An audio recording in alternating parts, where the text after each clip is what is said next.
In today's video, I'm going to teach you how to link Google Calendar to HoneyBook. By the end of this guide, you'll be seamlessly integrating your project management and scheduling tools, making your workflow smoother and more efficient. Let's dive in. First, you'll want to head over to Zapier, which is a powerful tool for connecting different applications and automating tasks. Once you're on Zapier, look for the button that says Create Zap. This is where we'll start setting up the automation between Google Calendar and HoneyBook. Next, you need to set up your trigger. A trigger is basically an event in one app that starts the automation. For our purposes, you'll select HoneyBook from the list of available apps and choose New Project as your trigger event. Now, this could also be set to something like an inquiry or payment, depending on what kind of events you want to push to your Google Calendar. But for today, we'll stick with a new project. Once your trigger is set, it's time to define the action. The action is the resulting event that takes place when your trigger happens. In this case, you'll select Google Calendar and then choose Create Detailed Event.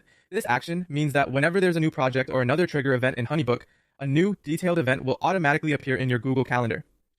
Now, for this all to work, you'll need to connect both your HoneyBook and Google Calendar accounts to Zapier. This is crucial for allowing them to communicate and share data. Zapier will walk you through the process, asking for permissions necessary to link your accounts securely. It's straightforward, but make sure you're logged into your accounts in another tab for a smoother experience. After connecting your accounts, you need to map out the details that you want to be included in the event on Google Calendar. This involves specifying what information from HoneyBook goes where in Google Calendar.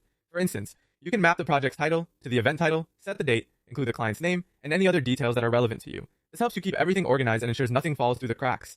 Finally, it's time to test your Zap. Zapier provides an option to run a test, which will simulate the Zap you just created, allowing you to ensure everything is working as intended. If the test is successful, you'll see the event created in your Google Calendar as expected.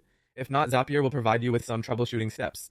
Once you're happy with the test results, go ahead and turn on your Zap. Turning on the Zap makes it live, so now every time there's a new project in HoneyBook, a detailed event will automatically appear in your Google Calendar. And there you have it, a seamless connection between HoneyBook and Google Calendar through Zapier. I hope you found this guide helpful and that it makes managing your schedule a breeze. Thanks for watching, and don't forget to subscribe for more practical tips and tutorials.